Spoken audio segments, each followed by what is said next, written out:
신명기 12장 20절부터 32절. 신명기 12장 20절부터 32절까지인데 25절까지만 같이 읽도록 하겠습니다. 내 하나님 여호와께서 네게 허락하신 대로 내 지경을 넓히신 후에 내 마음에 고기를 먹고자 하여 이르기를 내가 고기를 먹으리라 하면 네가 언제나 마음에 원하는 만큼 고기를 먹을 수 있으리니, 만일 내 하나님 여호와께서 자기 이름을 두시려고 택하시는 곳이 내게서 멀거든 내가 내게 명령한 대로 너는 여호와께서 주신 소와 양을 잡아 내 각성에서 내가 마음에 원하는 모든 것을 먹되 정한 자나 부정한 자를 막론하고 노루나 사슴을 먹는 것 같이 먹을 수 있거니와, 다만 크게 삼가서 그 피는 먹지 말라. 피는 그 생명인즉 내가 그 생명을 고기와 함께 먹지 못하리니 너는 그것을 먹지 말고 물같이 땅에 쏟으라. 너는 피를 먹지 말라. 내가 이같이 여호와께서 의롭게 여기신 일을 행하면 너와 내 후손이 복을 누리리라. 아멘. 본문 20절부터 22절에 하나님께서 이스라엘 백성이 가나안 땅을 자기들의 기업으로 차지한 후에 그들이 거주하는 각 성에서 고기를 먹는 것을 허락하셨습니다. 그들이 애굽에서 살 때는 높은 산이든지 작은 산이든지 푸른 나무 아래이든지 그들의 신을 섬기는 어디서나 짐승을 잡아 먹었고 피도 함께 먹었습니다. 하지만 애굽을 떠나서 광야 생활을 할 때는 반드시 회막문 앞에서 짐승을 잡아야 했고, 짐승의 피와 기름 부분은 먹지 않고 하나님께 제물로 바쳐야 했습니다. 여호와의 임재를 상징하는 회막문 앞으로 짐승을 끌고 갔다라고 하는 것은 모든 생명의 창조자이며 주관자이신 하나님의 주관 아래에서 짐승을 잡았다라는 것을 의미합니다. 이러한 규정을 주신 이유는 무엇인가? 첫째로 이스라엘 백성들이 애굽에 거주하던 시절에 마치 그들의 문화처럼 생각했던 우상 숭배를 방지하기 위함이었습니다. 둘째는 피, 곧 생명은 하나님께만 속한 것으로 인간이 함부로 먹을 수 없다라는 사실을 가르쳐 주기 위함이었습니다. 레위기 17장 3절부터 6절 보지요. 이스라엘 집의 모든 사람이 소나 어린 양이나 염소를 진영 안에서 잡든지 진영 밖에서 잡든지 먼저 회막문으로 끌고 가서 여호와의 성막 앞에서 여호와께 예물로 드리지 아니하는 자는 피 흘린 자로 여길 것이라. 그가 피를 흘렸은즉 자기 백성 중에서 끊어지리라. 그런즉 이스라엘 자손이 들에서 잡던 그들의 재물을 회막 문 여호와께로 끌고 가서 제사장에게 주어 화목제로 여호와께 드려야 할 것이요, 제사장은 그 피를 회막문 여호와의 제단에 뿌리고 그 기름을 불살라 여호와께 향기로운 냄새가 되게 할 것이라. 이렇게 화목 제물로 하나님께 바쳐진 예물은 피와 기름은 하나님께 드리고 그 고기는 제사장과 그리고 그 제물을 가져온 사람들이 서로 나누어 먹었습니다. 계속해서 29절부터 34절, 이스라엘 자손에게 말하여 이르라. 화목 제물을 여호와께 드리는 자는 그 화목 제물 중에서 그의 제물을 여호와께 가져오되, 여호와의 화제물은 그 사람이 자기 손으로 가져올지니 곧 그 제물의 기름과 가슴을 가져올 것이요 제사장은 그 가슴을 여호와 앞에 흔들어 요제를 삼고 그 기름은 제단 위에서 불사를 것이며 가슴은 아론과 그의 자손에게 돌릴 것이며, 또 너희는 그 화목 제물의 오른쪽 뒷다리를 제사장에게 주어 거제를 삼을지니 아론의 자손 중에서 화목제물의 피와 기름을 드리는 자는 그 오른쪽 뒷다리를 자기의 소득으로 삼을 것이니라.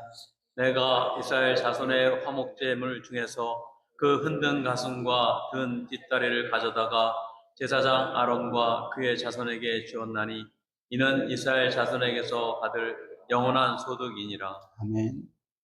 화목 제물로 바친 짐승의 고기 일부, 가슴과 오른쪽 뒷다리, 이것을 제사장과 레위인에게 주게 한 이유가 있습니다.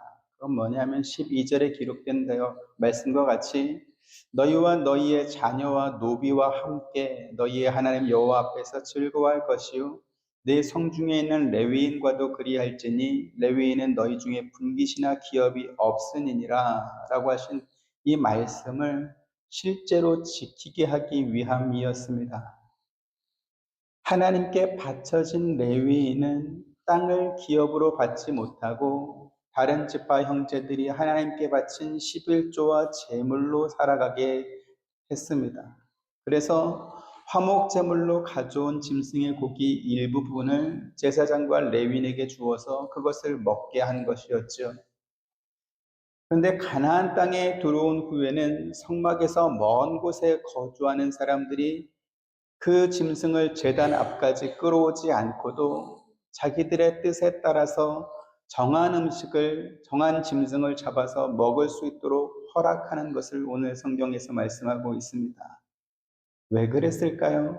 그것은 사탄이 아담과 하와를 유혹해서 하나님과 그들 사이를 의심하게 하고 결국 선악과를 따먹게 했던 것과 같은 그러한 빌미를 주지 않기 위해서 고기를 먹도록 하신 것입니다.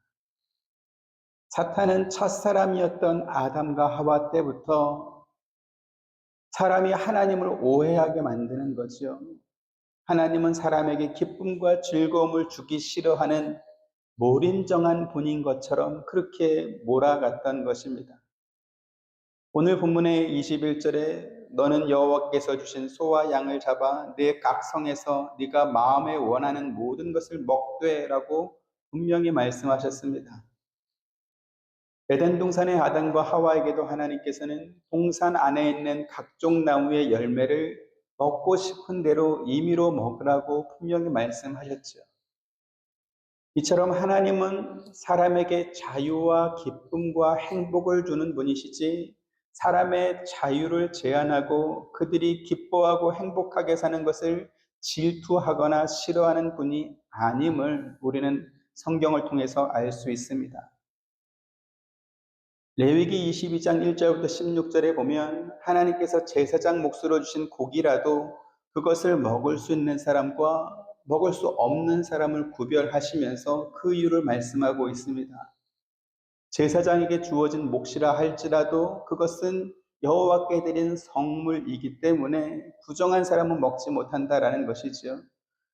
레위기 22장 15절 16절 봅니다. 이스라엘 자손이 여호와께 드리는 성물을 그들은 속되게 하지 말지니 그들이 성물을 먹으면 그 죄로 인하여 형벌을 받게 할 것이니라. 나는 그 음식을 거룩하게 하는 여호와이니라. 네, 레위인이라 할지라도 속되게 그 고기를 먹으면 안 된다. 왜? 그것이 하나님께 바쳐진 성물이기 때문이라고 말씀하는 겁니다. 그런데 오늘 본문 22절에서는 정한 자나 부정한 자를 막론하고 노루나 사슴을 먹는 것 같이 먹을 수 있거니와 라고 해서 집에서 식용을 위해서 잡은 짐승은 누구나 먹을 수 있도록 허락하시는 겁니다. 하나님께서 자기에게 제물로 바치지 않은 모든 고기를 먹지 말라 이렇게 막지 않았다라는 것입니다. 하지만 그렇다고 해서 그들에게 무제한의 자유가 허용된 건 또 아니었습니다. 23절, 24절 보죠. 다만 크게 삼가서 그 피는 먹지 말라. 피는 그 생명인즉 네가 그 생명을 고기와 함께 먹지 못하리니. 너는 그것을 먹지 말고 물같이 땅에 쏟으라. 성경에서 피는 생명과 죽음이라는 이중적 개념을 가지고 있습니다. 예수님께서 십자가 위에서 흘리신 피는 죄로 인해 영원한 사망의 자리에 있는 우리를 생명의 자리로 바꾸어주는 속죄를 의미합니다. 따라서 하나님께서는 피를 먹는 것을 엄격하게 금지했던 것이지요. 신약시대 예루살렘 총회에서도 이방인으로서 복음을 듣고 성도가 된 사람들이 유대인들처럼 율법을 지키고 할례를 행해야 되는가에 대한 그러한 논쟁이 벌어졌을 때 총회를 통해서 결정한 사항이 있었습니다. 그 안에서도 피를 멀리하라라는 그러한 제한을 주었던 것이지요.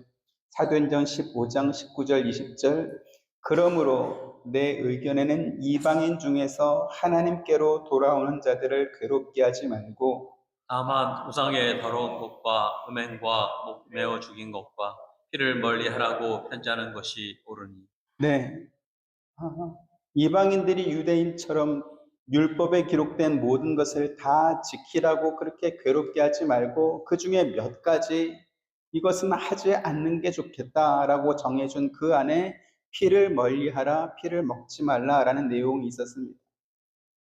성경에서 피를 먹지 못하게 하는 이유는 무엇인가? 생명의 주관자는 오직 하나님이시기 때문에 그렇습니다. 따라서 생명의 상징인 피를 먹는 것은 하나님을, 그 생명을 창조하신 하나님을 모독하는 것이죠. 그리고 인간의 죄를 대속할 그리스도의 보혈을 의미하는 그 피를 육신의 즐거움을 위해서 먹는 것은 하나님의 대속의 은혜와 그 방편을 업신여기는 것이 되는 것입니다. 무엇보다도 피를 먹고 마시는 행위는 우상을 섬기는 사람들이 그들의 제사 의식에서 했던 가증한 행위였습니다.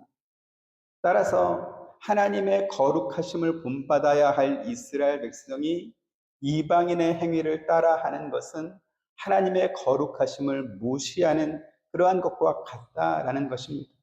레위기 17장 10절부터 12절 이스라엘 집 사람이나 그들 중에 거류하는 거류민 중에 무슨 피든지 먹는 자가 있으면 내가 그 피를 먹는 그 사람에게는 내 얼굴을 대하여 그들 백성 중에서 끊으리니 육체의 생명은 피에 있음이라 내가 이 피를 너희에게 주어 제단에 뿌려 너희의 생명을 위하여 속죄하게 하였나니 생명이 피에 있으므로 피가 죄를 속하느니라. 같이 그러므로 내가 이스라엘 자손에게 말하기를 너희 중에 아무도 피를 먹지 말며 너희 중에 거류하는 거류민이라도 피를 먹지 말라 하였나니 네, 10절 말씀처럼 피를 먹는 자는 하나님의 창조 질서 및 구원의 은혜를 정면으로 도전하는 자로 간주해서 언약의 공동체에서 끊어버리라고 말씀했습니다.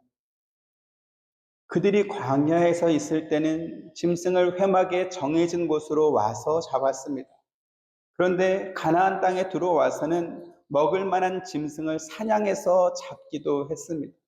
그랬을 때 그 사냥터에는 제사장이나 레위인이 없으니까 그 사냥한 사람이 짐승의 피를 어떻게 처리해야 되는지 알지 못하지 않습니까? 그래서 그에 관한 규정도 주셨습니다. 레위기 17장 13, 14절 모든 이스라엘 자손이나 그들 중에 거류하는 거류민이 먹을 만한 짐승이나 새를 사냥하여 잡거든 그것의 피를 흘리고 흙으로 덮을지니라. 모든 생물은 그 피가 생명과 일체라. 그러므로 내가 이스라엘 자손에게 이르기를 너희는 어떤 육체의 피든지 먹지 말라 하였나니 모든 육체의 생명은 그것이 피인즉 그 피를 먹는 모든 자는 끊어지리라. 네. 오늘 본문에 하나님께서 이스라엘 백성이 거주하는 각 성에서 원하는 대로 짐승을 잡아서 고기를 먹되 생명을 상징하는 피는 먹지 말라고 말씀하고 있습니다. 이것은 하나님의 법을 지켜야 하는 사람들에게 요구되는 근본 자세를 말씀하신 것입니다. 하나님의 백성 된 사람들이 우상을 섬기는 이방인처럼 되어서는 안 된다라는 그러한 뜻이지요. 그래서 가나안 땅에 들어가거든 스스로 삼가하라, 자신을 돌아보라 이렇게 말씀했습니다. 본문 29절 30절 내 하나님 여호와께서 네가 들어가서 쫓아낼 그 민족들을 내 앞에서 멸절하시고 네가 그 땅을 차지하여 거기에 거주하게 하실 때에 너는 스스로 삼가 내 앞에서 멸망한 그들의 자취를 밟아 올매에 걸리지 말라. 또 그들의 신을 탐구하여 이르기를 이 민족들은 그 신들을 어떻게 섬겼는고 나도 그와 같이 하겠다 하지 말라. 아멘. 왜 이런 말씀을 하십니까? 신 앞에 선 인간이 갖는 본성은 두려움입니다. 그런데 그 두려움이 신에 대한 경외심이거나 혹은 죄 범한 인간이 거룩한 신 앞에 섰을 때 갖게 되는 부끄러움 또는 그들의 죄가 드러날 것 같은 그러한 두려움이 아닙니다. 오히려 욕심 많고 변덕스러운 신이 자기에게 무엇을 요구할지 모르는 것에 대한 두려움이었던 것이죠. 가난한 심청이에게 공양미 300석을 요구할 수도 있고 자녀를 불살라 바치라는 요구도 할 수 있기 때문에 그러한 신이 두려웠던 것입니다. 오늘 본문 31절 32절 내 하나님 여호와께는 네가 그와 같이 행하지 못할 것이라. 그들은 여호와께서 꺼리시며 가증히 여기시는 일을 그들의 신들에게 행하여 심지어 자기들의 자녀를 불살라 그들의 신들에게 드렸느니라. 내가 너에게 명령하는 이 모든 말을 너희는 지켜 행하고 그것에 가감하지 말지니라. 네, 여기서 우리가 확인해야 할 것이 있습니다. 정말로 우상들은 사람들에게 그것들을 바치라고 요구했을까 하는 것입니다. 말도 하지 못하는 우상이 어떻게 자녀를 불살라 내게 바치라 이러한 요구를 할 수 있겠습니까? 그것은 신에게 자녀를 불살라 바치는 인간이 자기가 소원을 비는 그 신이 그러한 것을 원할 거다 이렇게 생각했던 것이지. 부패하고 죄악으로 가득한 인간이 그와 같은 더럽고 잔인하고 추악한 것을 좋아하는 인간의 본성, 그것을 지금 말하는 것입니다.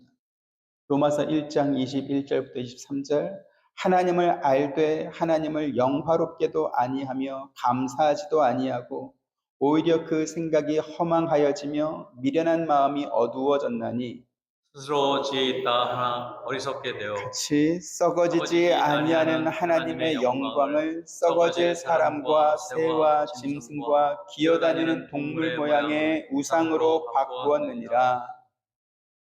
기독교 신앙을 갖지 않은 사람이라 할지라도 자기의 소원을 들어줄 신을 찾고 그래서 우상을 만들어서 섬깁니다. 그러면 그들은 어떻게 신이 있다 이렇게 생각했을까요? 그것은 사람을 창조하신 하나님께서 사람 안에 하나님을 알 만한 지식을 넣어 주셨기 때문에 그렇습니다. 지난 시간에 말씀드린 바와 같이 컴퓨터를 만들 때 그 안에 메인보드와 메모리 칩과 여러 가지 부품들을 집어넣지 않습니까? 그게 있기 때문에 컴퓨터가 작동하죠. 사람도 마찬가지입니다. 하나님을 알 만한 지식을 처음부터 하나님께서 넣어 주셨기 때문에 하나님을 모르고 또 배우지 않은 사람이라 할지라도 신을 찾는 그런 마음이 있던 것입니다. 그런데 하나님을 영화롭게 하지 않고 감사하지도 않는 오히려 그 생각이 허황해져 가지고 어리석음에 빠진 사람들이 하나님 대신 우상을 만들어서 섬겼던 것입니다. 그러면 우리 하나님은 어떤 분이십니까?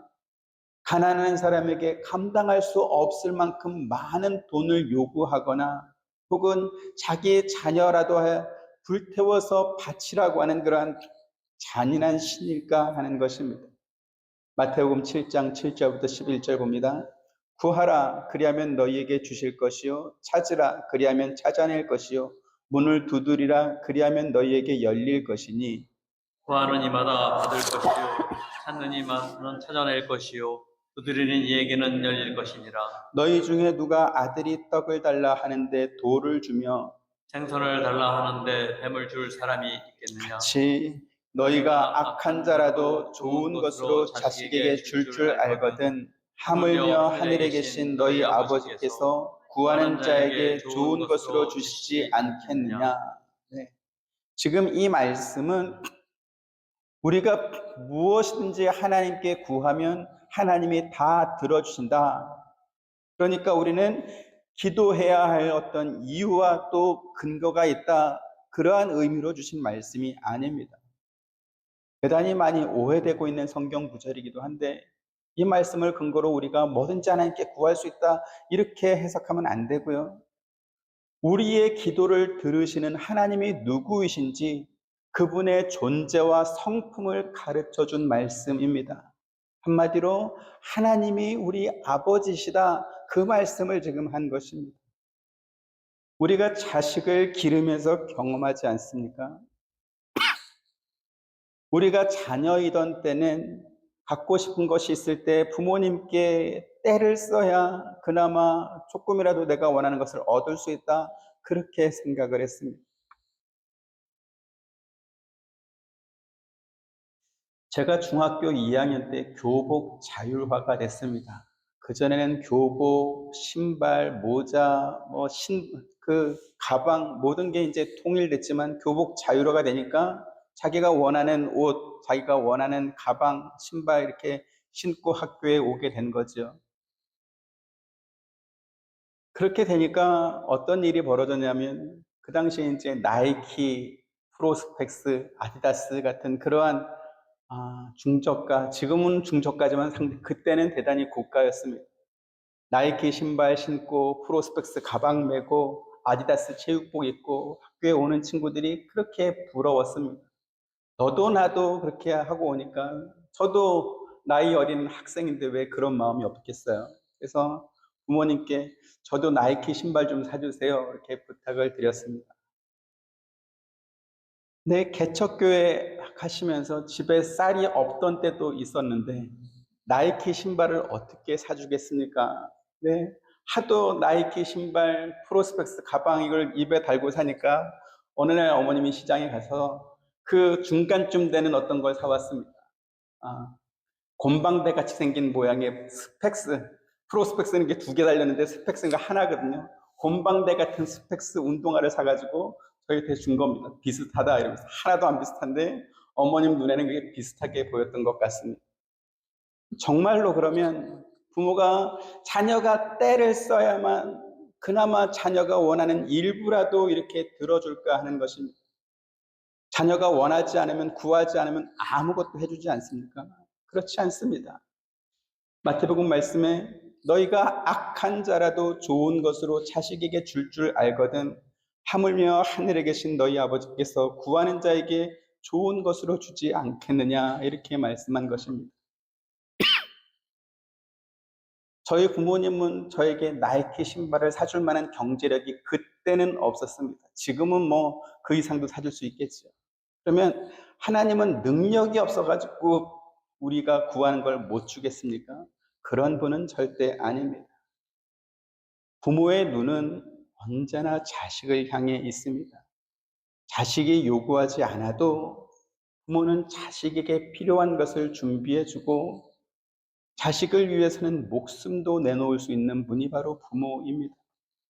그런데 기독교 신앙생활을 오래 한 사람도 하나님이 우리 아버지라는 사실을 망각할 때가 많습니다. 그러면서 마치 우상에게 요구상을 구하듯이 그렇게 하나님을 대하는 것입니다. 하나님은 우리가 좋아하는 것을 막지 않습니다. 자신의 신적 능력을 무기로 우리의 행복을 가로막거나 우리가 잘 되는 것을 배합하는 그러한 분도 아닙니다. 이사야 49장 15절 봅니다. 여인이 어찌, 같이 봅니다. 시작. 여인이 어찌 그 젖 먹는 자식을 잊겠으며 자기 태에서 난 아들을 등히 여기지 않겠느냐. 그들은 혹시 잊을지라도 나는 너를 잊지 아니할 것이다. 혹시 엄마가 자신의 젖을 먹는 자식을 잊어버리는 경우가 있을지라도 하나님은 결코 우리를 잊지 않을 것이다, 이렇게 말씀합니다. 그래서 우리가 걱정해야 될 건 뭐냐면 하나님이 우리를 잊어버리지 않을까, 혹은 하나님이 내 기도를 들어주지 않는 건 아닐까, 이것을 걱정할 게 아닙니다. 오히려 우리가 하나님의 뜻을 거스르는 것, 그것을 걱정해야 되는 것이지. 이사야 1장 2절부터 5절, 하늘이여 들으라, 땅이여 귀를 기울이라. 여호와께서 말씀하시기를 내가 자식을 양육하였거늘 그들이 나를 거역하였도다. 소는 그 임자를 알고 나귀는 그 주인의 구유를 알건만은 이스라엘은 알지 못하고 나의 백성은 깨달지 못하는도다 하셨도다. 슬프다 범죄한 나라요 허물진 백성이요 행악의 종자요 행위가 부패한 자식이로다. 그들이 여호와를 버리며 이스라엘의 거룩하신 이를 만홀히 여겨 멀리하고 물러가도다. 너희가 어찌하여 매를 더 맞으려고 패역을 거듭하느냐? 온 머리는 병들었고 온 마음은 피곤하였으며 지금 이 말씀은 너희 계속 까불면 매 더 많이 맞을 줄 알아, 그러한 뜻이 아닙니다. 오히려 이스라엘의 범죄를 보면서 하나님께서 애타하시고 슬퍼하신다라는 말씀이지요. 하나님이 얼마나 속이 상하셨으면 자기가 창조한 하늘과 땅에게 이와 같은 하소연을 하겠습니까? 우리가 신명기 말씀을 살펴보면서 수없이 확인하고 있지만 하나님께서 이스라엘 백성에게 요구하신 핵심이 뭐였죠? 신명기 6장 5절 같이 봅니다. 시작. 너는 마음을 다하고 뜻을 다하고 힘을 다하여 내 하나님 여호와를 사랑하라. 네, 하나님을 사랑하라는 것이죠. 예수님께서도 이 말씀을 인용해서 온 율법과 선자가 가르치는 그 계명의 핵심이 뭐냐? 하나님과 이웃을 사랑하는 것이라고 말씀했습니다. 마태복음 22장 37절부터 40절. 예수께서 이르시되 네 마음을 다하고 목숨을 다하고 뜻을 다하여 주 너희 하나님을 사랑하라 하셨으니 이것이 크고 첫째 되는 계명이요 둘째도 그와 같으니 내 이웃을 내 자신같이 사랑하라 하셨으니 이 두 계명이 온 율법과 선지자의 강령이니라. 아멘. 네, 하나님을 사랑하고 이웃을 나같이 사랑하는 그 사랑의 행위가 자식을 불태워서 신에게 바치는 것입니까? 그럴 수는 없습니다. 하나님은 우리에게 자식을 갖다 바치라 이렇게 요구한 적이 없습니다. 재산을 팔아서 다 내놔라 그렇게 말씀한 적도 없습니다. 뭘 바쳐가지고 소원을 이루려고 하는 것, 그것은 우상숭배입니다. 교회에 나와서도 내가 하나님께 뭘 바쳐서 내 소원을 이루겠다라고 생각하는 것은 하나님을 우상처럼 생각하는 것입니다. 그렇게 하면 안 됩니다. 7절 같이 봅니다. 시작. 거기 곧 너희의 하나님 여호와 앞에서 먹고 너희의 하나님 여호와께서 너희의 손으로 수고한 일에 복 주심으로 말미암아 너희와 너희의 가족이 즐거워할지니라. 하나님께서 이스라엘 백성에게 뭘 하라고 말씀하죠? 하나님께서 너희에게 충분한 복을 주셨으니 너희와 너희 온 가족이 그것을 누리며 즐거워하라고 했습니다. 자녀의 웃는 얼굴과 웃음소리를 듣는 것보다 세상에서 더 행복한 게 없습니다. 부모는 그게 전부입니다. 부모의 보람과 행복이 뭐죠? 자녀가 부모님께 감사하고 만족하는 것을 보는 것입니다. 만약에 자녀가 부모에게 만족하지 못하고 늘 불평만 내놓는다면 어떻겠습니까?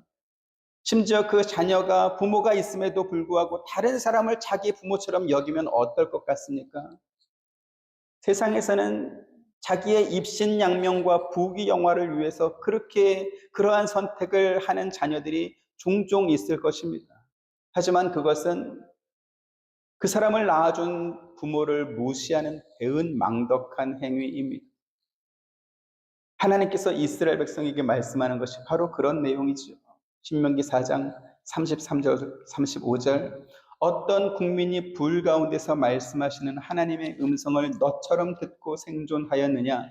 어떤 신이 와서 시험과 이적과 기사와 전쟁과 강한 손과 큰 팔과 크게 두려운 일로 한 민족을 다른 민족에게서 인도하여 낸 일이 있느냐?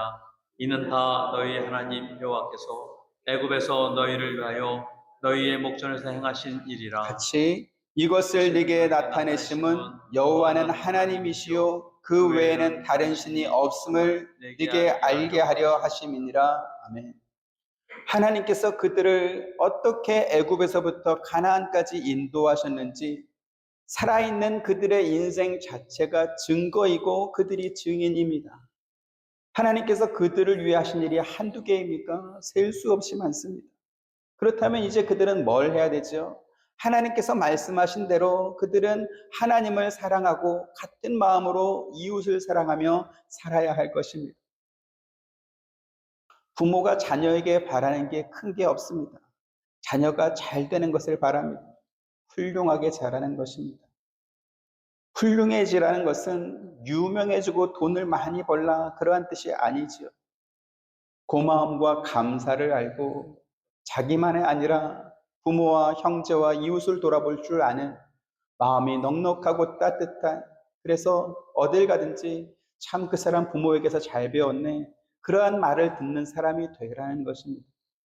오늘 본문에 하나님께서 이스라엘 백성이 고기를 먹고 싶을 때 이방 사람들처럼 정력을 좋게 하려고 피까지 마시는 그러한 행위를 본받지 말라, 이렇게 분명히 말씀합니다. 25절 봅니다. 시작.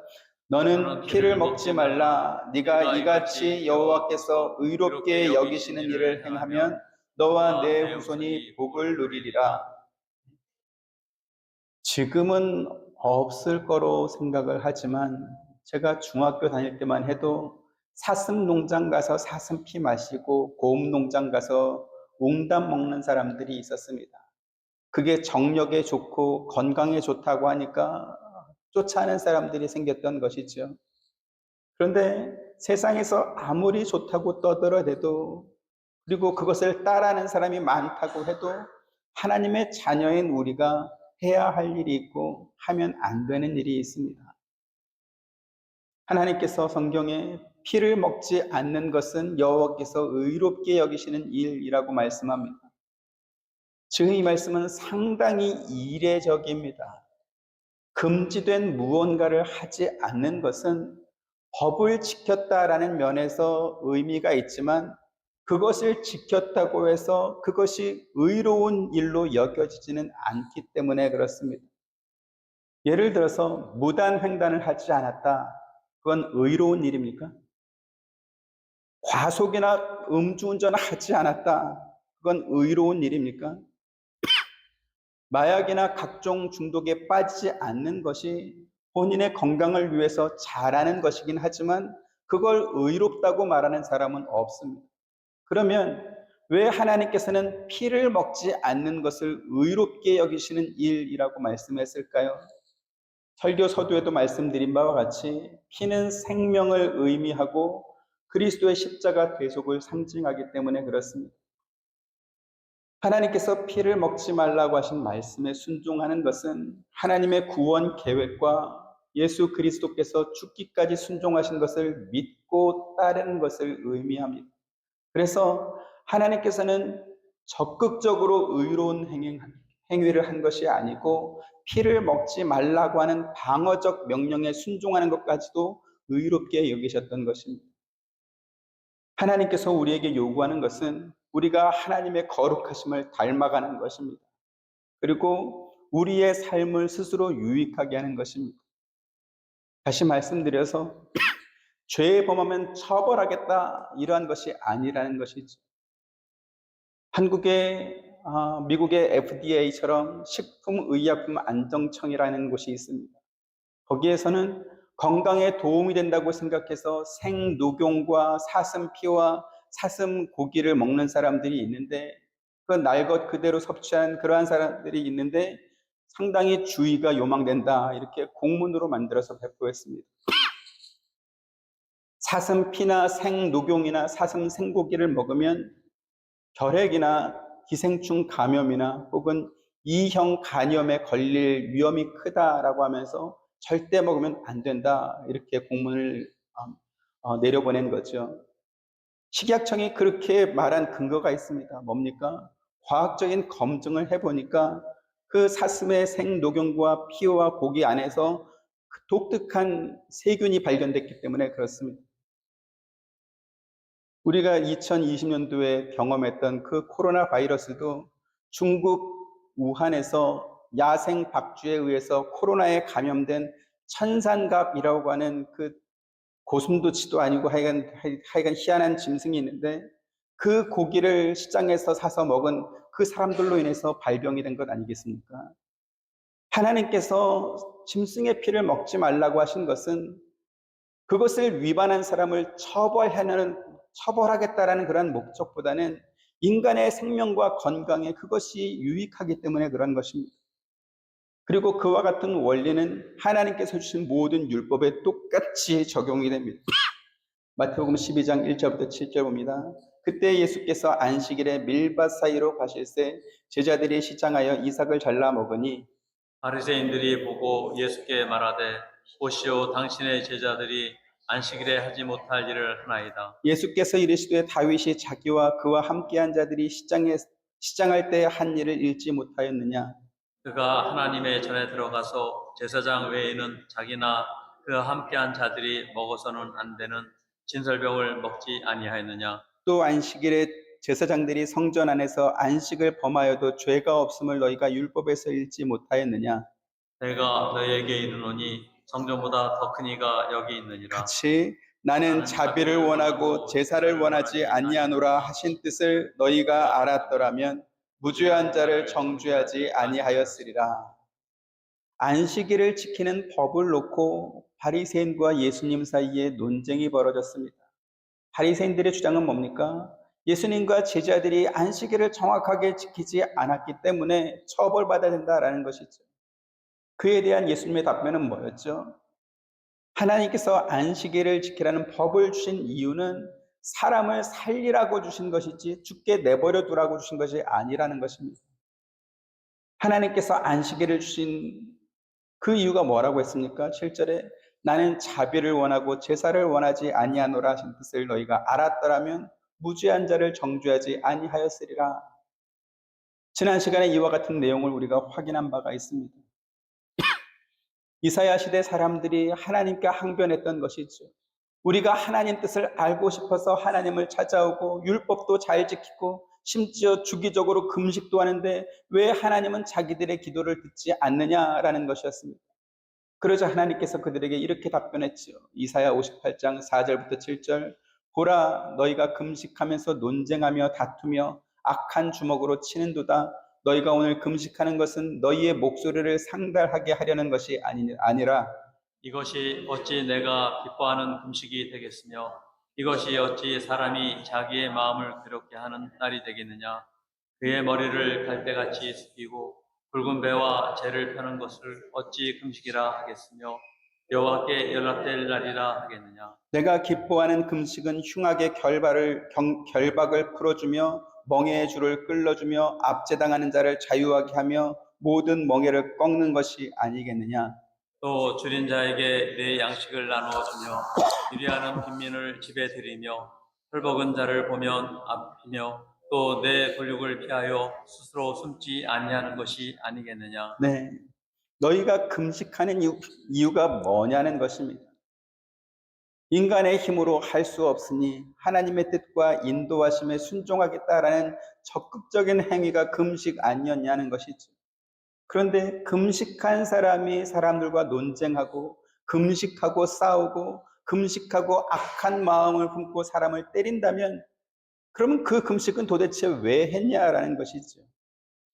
다만 자기의 소원을 이루기 위해서 한 금식이라고 한다면 하나님이 어떻게 그러한 금식을 기뻐하고 좋아하겠냐 이렇게 말씀한 것입니다. 나는 자비를 원하고 제사를 원하지 아니하노라 라고 말씀했습니다. 하나님은 우리의 행복과 즐거움을 막으시고 빼앗는 분이 아닙니다. 그들이 광야에서 거주하던 동안은 하나님께서 주신 복을 배우고 연습하게 하시려고 짐승을 회막 문 앞으로 끌고 와서 제사장이 그 짐승을 절차에 따라 잡도록 하셨습니다. 하지만 가나안 땅에 들어온 후에는 그들이 거주하는 각 성에서 소와 양을 원하는 만큼 잡아 먹을 수 있도록 허락하셨죠. 그때는 부정한 사람 누구죠? 부주의하거나 혹은 사소한 죄를 범해서 정결하지 않다라고 여겨졌던 그러한 사람이라 할지라도 식용으로 잡은 고기는 먹을 수 있도록 허락하신 것입니다. 하지만 생명과 구원을 상징하는 피는 먹지 말라 이렇게 법을 정해 주셨죠. 그들에게 주신 자유가 우상을 섬기는 사람들이 육체의 욕심을 이루기 위해서 방종과 방탕으로 가는 그러한 사람들의 행위까지는 본받지 말라는 것이었습니다. 이렇게 그들이 하나님이 주신 법을 잘 지키면 하나님께서 그들의 행위를 의롭게 여기시고 너와 내 후손에게 영구히 복이 있으리라 이러한 약속도 주셨습니다. 우리가 하나님이 어떤 분인지 정확하게 알아야 됩니다. 그리고 우리가 신앙생활하는 것이 무엇을 위하고 누구를 위해 하는 것인지도 우리가 분명히 알아야 할 것입니다. 우리가 하나님께 예배하지만 그 예배는 우상을 섬기는 사람들이 하는 죄의식이 아닙니다. 하나님을 기뻐하고 즐거워하는 것이고 그분께서 주신 복을 이렇게 함께 예배하는 모든 성도들과 함께 누리는 것입니다. 예배는 생명을 살리라고 주신 것이지 바리새인들이 예수님을 지적한 것처럼 제 기도 시간에 눈 떴대요 이렇게 감시하라고 주신 것이 아니라고 한 것입니다. 저와 여러분 우리 한빛 장로교회 모든 성도님들이 하나님께 온전한 예배를 드리길 원합니다. 그리고 우리에게 주신 자유와 즐거움을 함께 누리는 기쁘고 즐거운 신앙생활하는 저와 여러분 되시기를 주님의 이름으로 축원드립니다. 은혜로우신 아버지 하나님, 하나님께서 아무리 은혜로 주셔도 죄악된 본성을 가지고 있는 우리는 그 은혜를 오히려 역으로 생각하고 오해하는 것이 성경의 역사를 통해 이스라엘 백성들을 통해 우리가 확인한 바이고 또 우리의 삶에서도 경험하는 바입니다. 우리의 못된 죄의 본성을 용서하여 주옵시고 그리스도의 마음을 품게 하시며 아버지 하나님의 마음을 배워가는 우리가 되도록 인도하여 주옵시고 그 복된 길로 우리가 신앙생활을 잘 할 수 있도록 주의 말씀으로 우리를 인도하여 주옵소서. 예수님의 이름으로 기도드립니다. 아멘. 지금은 우리 주 예수 그리스도의 은혜와 하나님의 크신 사랑과 보혜사 성령님의 감화감동 교통하심이 주의 말씀을 듣고 순종하며 나아가길 원하는 사랑하는 모든 성도님들의 머리 위에와 가정과 생업과 하시는 모든 일 가운데 지금부터 영원토록 함께 있기를 축원하옵나이다. 아멘.